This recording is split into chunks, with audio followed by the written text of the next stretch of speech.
Now, let's talk about the allegation that Republicans are racist. I consider this to be voter intimidation. The Democratic Party, the party that started the Civil War to keep black people slaves, are telling African Americans and liberals that Republicans hate black people, that the Republican Party is pretty much white only. These are the same people that had white only bathrooms and white only water fountains. Now they're claiming their political opponents are white only. That is nothing more than voter intimidation. They are trying to intimidate African Americans into not voting for Republicans. You have a civil right to two political parties. We have two political parties in the United States, and every American, regardless of the amount of pigment in their skin, has a civil right to both political parties. So this whole allegation of Republican racism, Trump's a racist, they make the allegation that all Republicans are racist. It's strictly it's strictly voter intimidation. It's intended to intimidate African Americans into not being Republicans and to make Republicans think that African Americans don't like them, so they don't reach out to them. And it's worked very well for the last 30, 40 years. But when you remember that Martin Luther King was a Republican, that Douglas Frederick was a Republican. The Republican Party was born on a moral intolerance for slavery. I can tell you why I'm a Republican. I'm a Republican because Lincoln said it best. I would not be a slave, therefore I would not be a master. I am a Republican because I believe the Republican Party is the party of civil rights. The Republican Party passed the 13th, 14th, and 15th Amendment, making African Americans full citizens back in the 1800s, right after the Civil War. That is an amazing thing, and the Republican Party has lost its way. They need to stand up for themselves. They need to call this racism and bigotry allegation and sexism and homophobia nothing more than voter intimidation.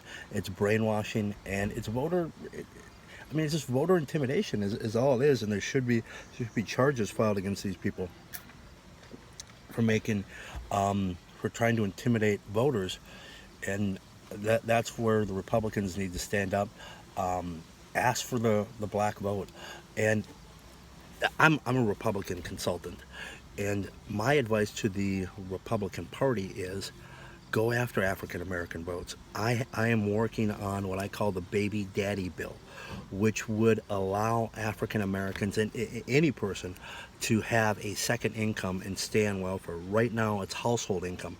So if you're on welfare and you have a working man in the house, a baby daddy, then you can lose your benefits because two incomes will naturally go over 35,000 a year, and you lose everything.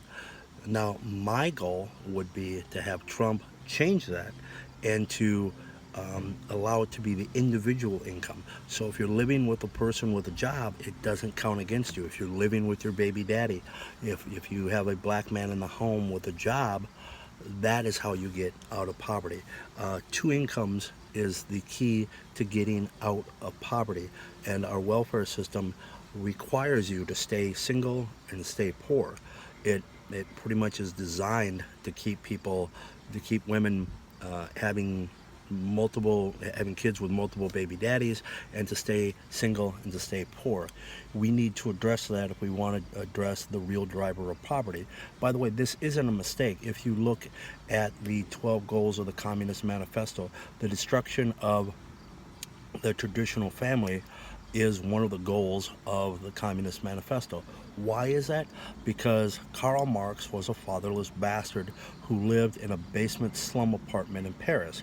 He didn't have a father, and he envied and hated people who did.